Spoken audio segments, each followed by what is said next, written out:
Baik, Assalamualaikum warahmatullahi wabarakatuh. Shalom, Om Swastiastu, Namo Buddhaya, salam kebajikan bagi kita semua. Perkenalkan, kami dari kelompok 2. Sebelum kami mempresentasikan materi artikel yang kami akan presentasikan, perkenalkan, nama saya Adelia dengan NIM 187231010 dan rekan saya.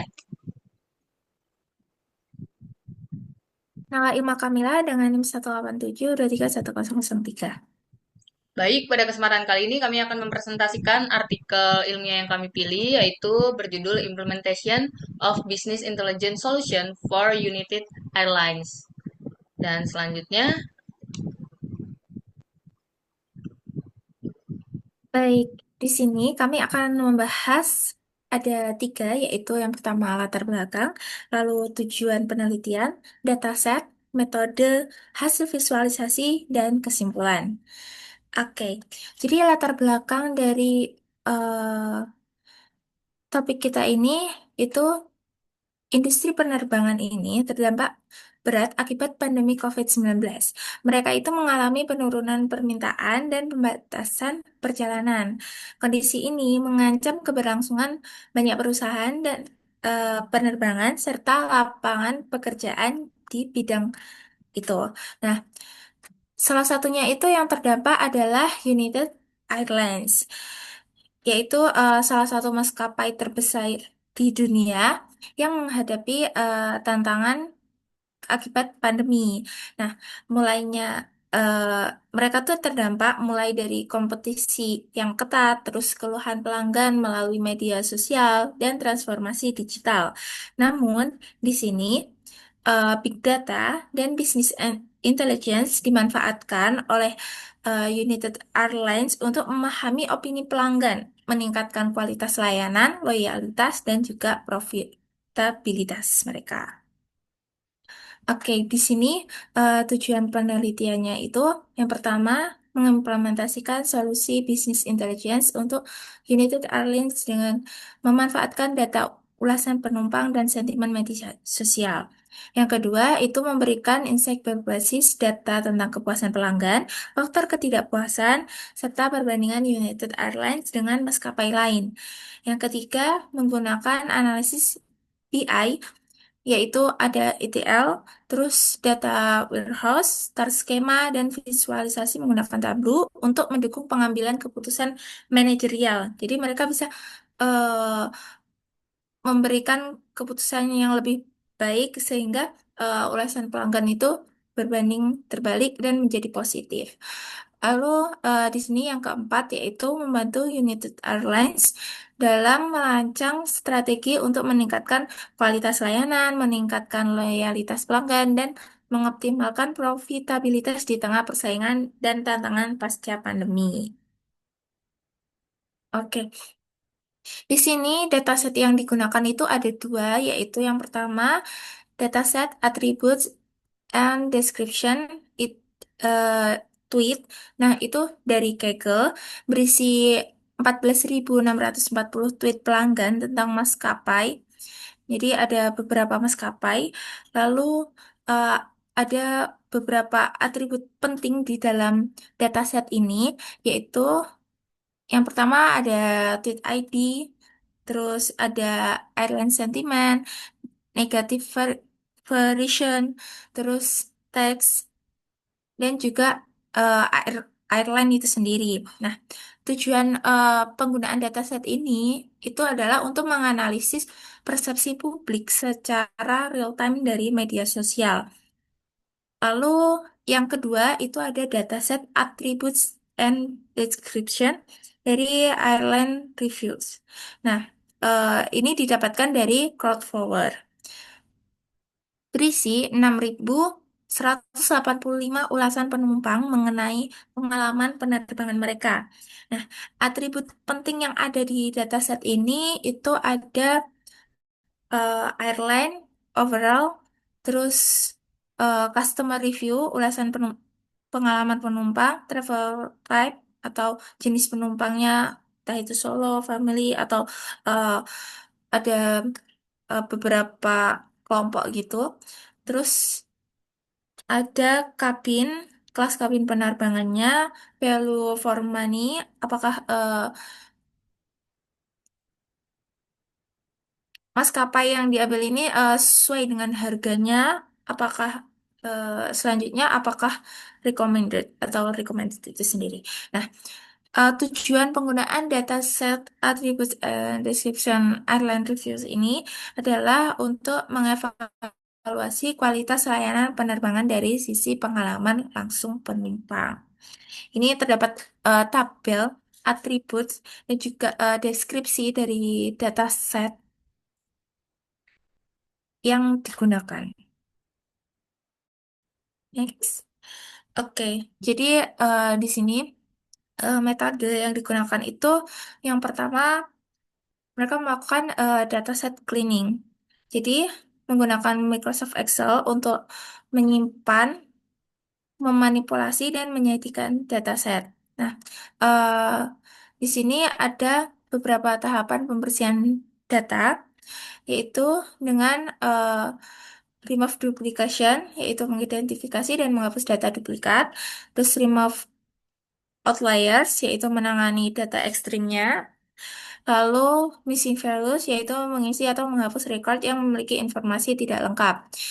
Nah, setelah cleaning, dataset itu berkurang dari total itu 70.711 record menjadi 61.185.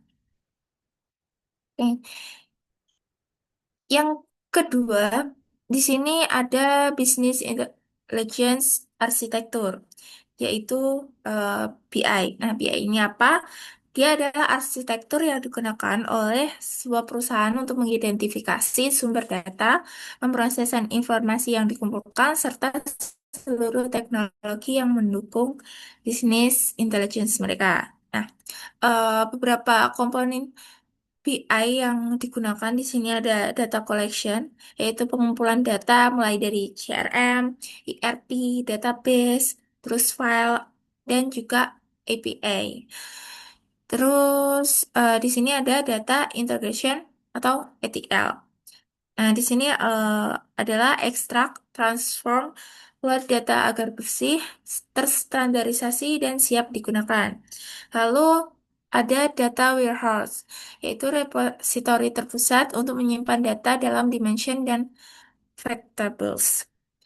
Lalu ada data analisis menggunakan BI tools, yaitu Tableau, untuk query, visualisasi, dan juga analisis data. Selanjutnya ada data distribution, yaitu berbagi informasi mulai report, dashboard, atau embedding. Lalu selanjutnya ada actionable insight, yaitu menghasilkan keputusan berbasis data bagi manajemen.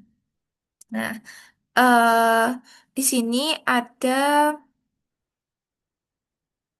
gambar contoh dari eh, BI Accelerator.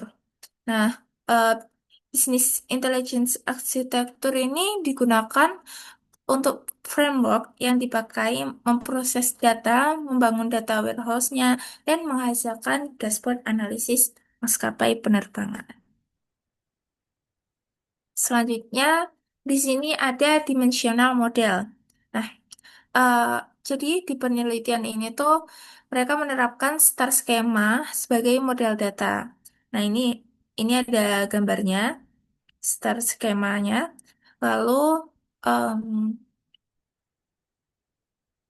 langkah-langkah yang dilakukan mereka yaitu yang pertama mengidentifikasi bisnis prosesnya, yaitu menentukan eh, keterikatan data dengan tujuan bisnis. Kayak data ini tuh penting apa enggak untuk tujuan bisnis mereka tadi gitu.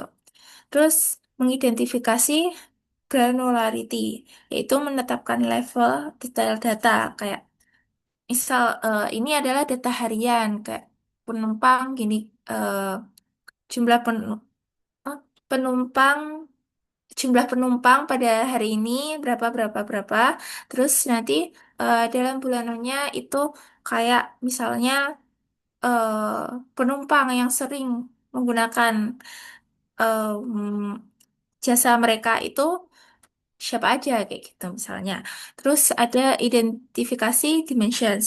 Nah, ini mengidentifikasi dimensi kayak user, terus airline, terus review date, location, dan juga sentimen. Selanjutnya ada identifikasi facts atau menentukan nilai yang dapat diukur. Misalnya kayak retweet count-nya, terus sentimen confidence, overall rating food beverage, dan value for money. Di sini selanjutnya ada build schema, membangun star schema dengan fact table dan dimension table yang terhubung melalui primary key dan foreign key. Oke, selanjutnya akan dijelaskan oleh teman saya.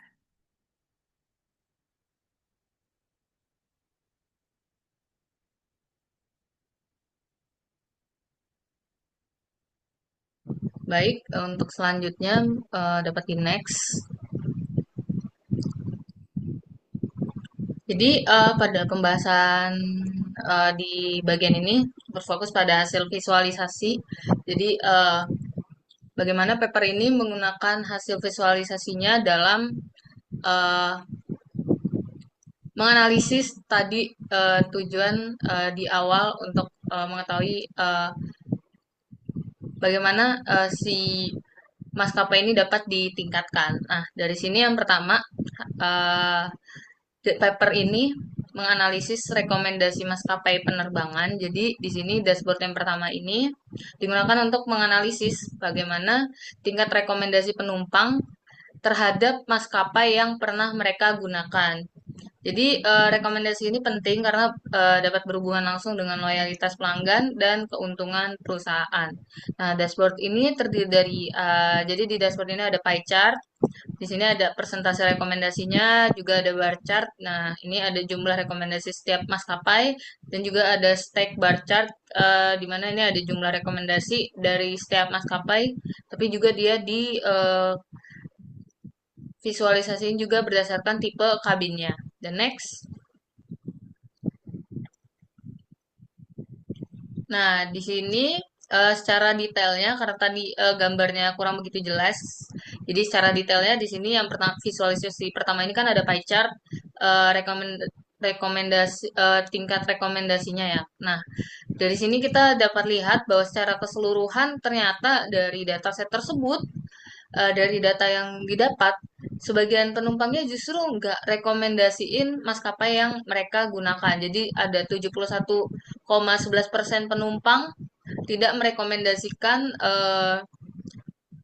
maskapai yang telah mereka gunakan. Jadi kan sebelumnya tadi datasetnya itu dari tweet. Nah, dari hasil dataset tersebut kita dapat lihat bahwa ternyata penumpangnya itu tidak merekomendasikan maskapai yang mereka gunakan sebagai misalnya. Nah, lalu di sini ada bar chart yang menampilkan tadi eh, setiap maskapai juga jumlah penumpang yang merekomendasikan, tapi di sini berdasarkan maskapai dan dapat dilihat dari keempat maskapai yang dianalisis. Di sini United Airlines ini punya penumpang yang lebih banyak.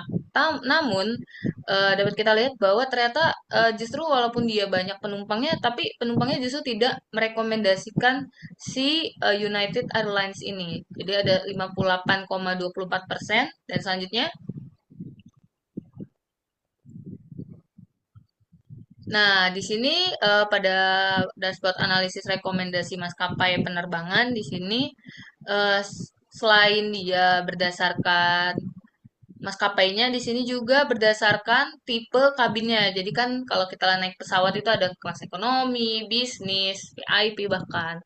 Nah, di sini dikelompokkan seperti itu juga. Jadi kita dapat lihat bahwa kabin kelas ekonomi ini penumpangnya justru paling banyak dari di semua maskapai justru dia paling banyak gitu. Kita bisa lihat keempat maskapai ini justru yang paling tinggi itu yang kelas ekonomi. Nah, di antara empat maskapai tadi United Airlines ini punya jumlah penumpang yang terbanyak, tapi penumpangnya tuh tidak merekomendasikan eh, si United Airlines ini. Jadi ini sebenarnya relate sama yang sebelumnya tadi. kenapa sih yang bisa kita tarik dari dashboard ini, kita bisa simpulin bahwa mayoritas penumpang itu tidak puas dengan maskapai yang mereka gunakan. Itu yang pertama. Lalu karena tadi United Airlines ini kita tahu bahwa dia punya banyak penumpang, kita bisa tarik kesimpulan bahwa penumpang ini memilih United Airlines karena murah.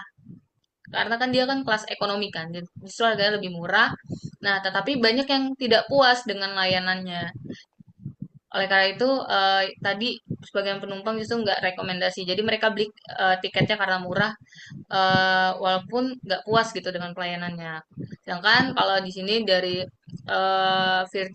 dari maskapai Virgin America ini, dari keempat maskapai Virgin America ini dia justru lebih banyak yang rekomendasiin karena memang layanannya itu lebih berkualitas dan kita dapat lihat eh, pada dashboard yang sebelum-sebelumnya dan selanjutnya.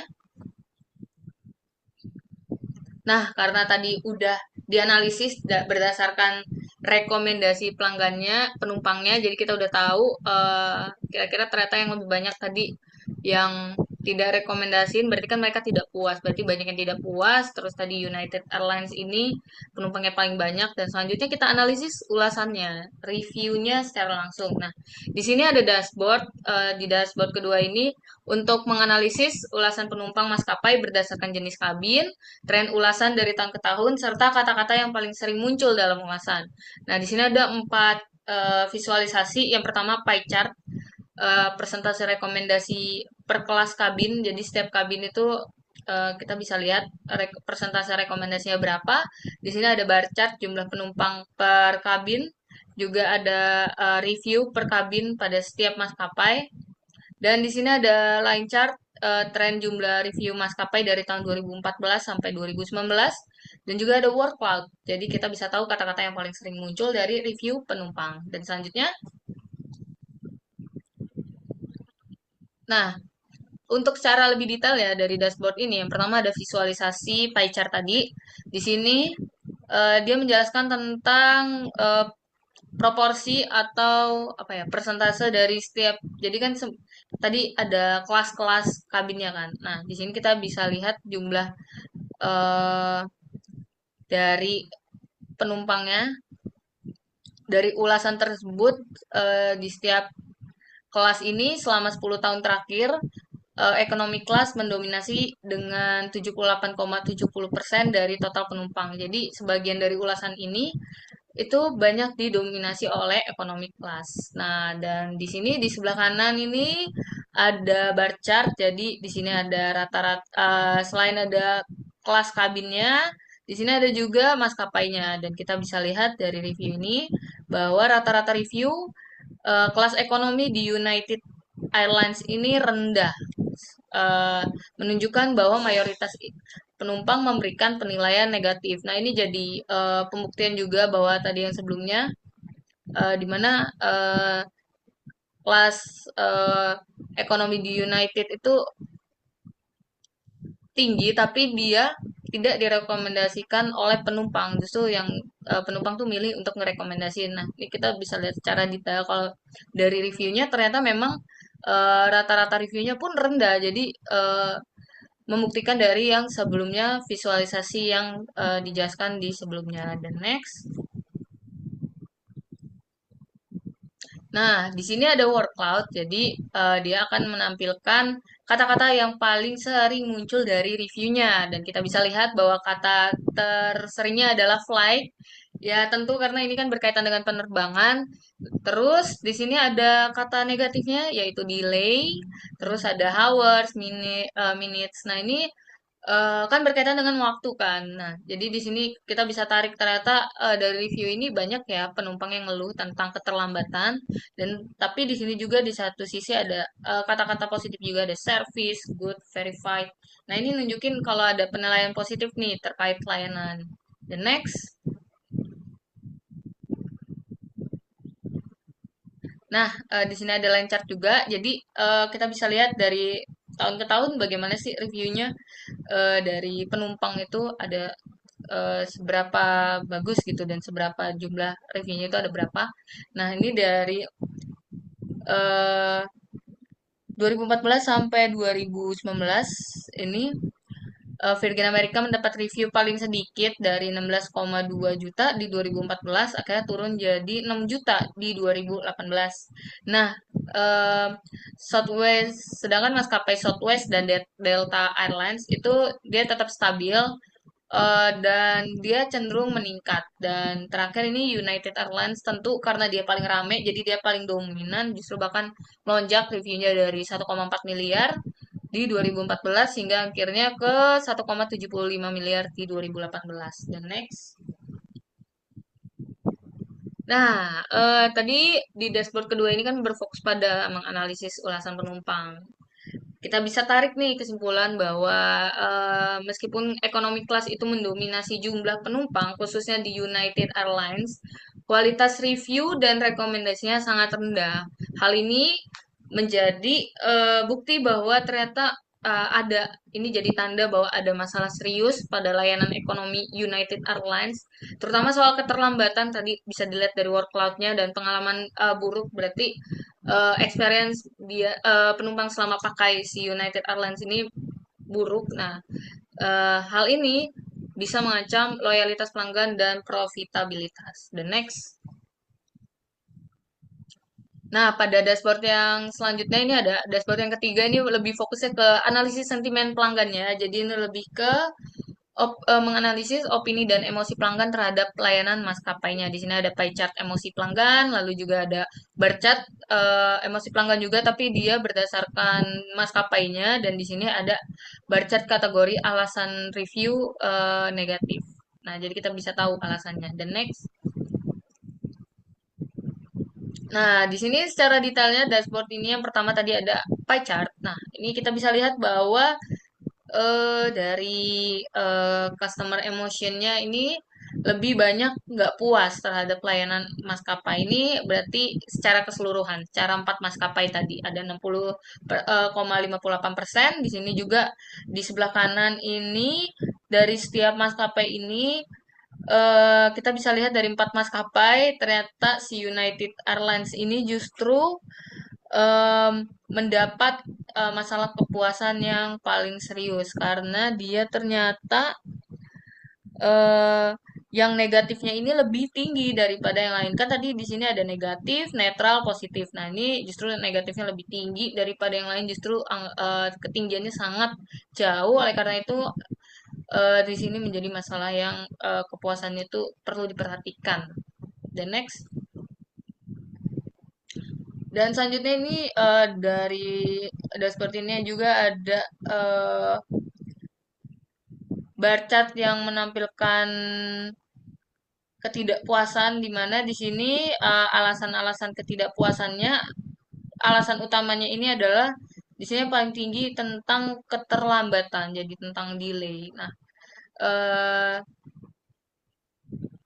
oh, di sini mohon maaf sebelumnya ini yang paling tinggi yang hijau ini adalah layanan pelanggannya yang buruk dan di sini ada selanjutnya keterlambatan penerbangan dan sini ada bagasi yang hilang dan rusak. Nah, ini 3 masalah utama yang terjadi yang membuat si penumpang ini enggan gitu untuk rekomendasiin eh, maskapai yang mereka gunakan. Jadi dari sini kita bisa tahu nih masalahnya ternyata ini loh dan ini bisa diselesaikan dan kita bisa atur strategi untuk selesaiin hal tersebut sehingga penumpangnya nanti bisa lebih puas dan profitnya lebih meningkat. Dan next di sini ada United Airlines paling banyak dikeluhkan karena layanan pelanggannya buruk, keterlambatan penerbangan dan bagasi hilang atau rusak. Nah, kalau tadi secara keseluruhan eh,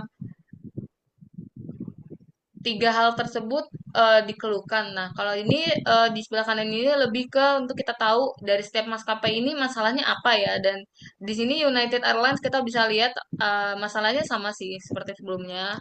Layanan pelanggan buruk, keterlambatan penerbangannya, dan juga bagasinya sering hilang atau rusak. Dan next. Nah, dari analisis sentimen pelanggan ini kita bisa simpulin nih, meskipun ekonomi kelas mendominasi jumlah pelanggan, jumlah penumpang khususnya di United Airlines, kualitas review dan rekomendasinya sangat rendah. Ini menjadi tanda bahwa masalah serius pada pada kelas ekonomi United Airlines, terutama di sini yang perlu di-highlight adalah soal keterlambatan dan pengalaman buruk tersebut dapat mengancam loyalitas pelanggan dan menurunkan profit. Dan next. Nah, dashboard yang terakhir di sini menganalisis rating maskapainya. Jadi di sini digunakan untuk mengevaluasi tingkat kepuasan penumpang terhadap berbagai aspek layanannya sehingga dapat menentukan layanan yang perlu ditingkatkan. Jadi tadi kita udah tahu nih penumpangnya tidak puas karena hal-hal karena alasan tertentu yang tiga alasan terbesar tadi. Nah, di sini kita bisa lebih detail lagi dari berbagai aspek layanannya lebih didetailin. Nah, di sini kita bisa lihat bahwa United Airlines punya jumlah penumpang traveler yang terbanyak di semua kategori.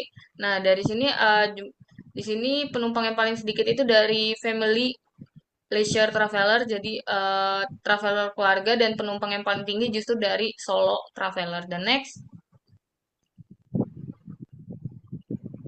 Nah, untuk selanjutnya ini lebih ke aspek kenyamanan kursi. Nah, ini bar chartnya agak banyak, tapi secara kesimpulan dari kenyamanan kursi, ini bisnis class dari maskapainya Southwest dan uh, dari penumpang yang berasal dari family leisure, jadi jenis penumpang yang uh, untuk liburan keluarga. Nah, dan juga di sini ada kelas premium ekonomi dari maskapai Virgin Amerika dan di sini jenis penumpangnya kapal leisure.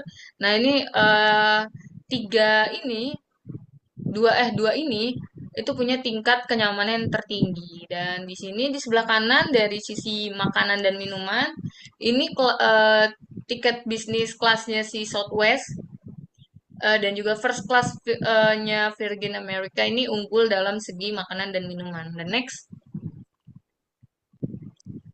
Lalu untuk berikutnya ini tentang entertainment. Jadi dari segi entertainment si first class Virgin America ini unggul. Dan di sebelah kanan ini dari sisi service kabinnya, layanan kabinnya di sini bisnis kelas Southwest dan premium ekonominya Virgin America ini unggul dalam layanan kabin. Dan next.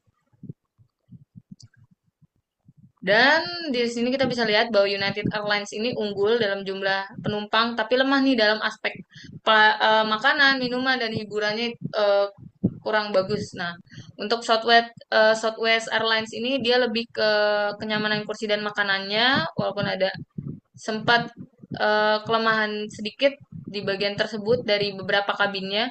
Nah, di sini Virgin America punya jumlah penumpang yang sedikit, tapi dia unggul di hiburan dan beberapa layanan kabin. Sementara Delta Airlines cenderung konsisten dengan rating yang rata-rata, jadi tidak terlalu ekstrim. Dan next. Baik, jadi kesimpulannya di sini eh, penelitian ini tuh menekankan pentingnya bisnis intelligence dalam industri penerbangan. Analisis customer review dengan bisnis intelligence dapat membantu United Airlines memahami keluhan dan kepuasan pelanggan, lalu memperbaikinya agar lebih kompetitif dibanding maskapai lain. Baik, sekian dari kami. Terima kasih, mohon maaf. Wassalamualaikum warahmatullahi wabarakatuh. Salam sejahtera bagi kita semua.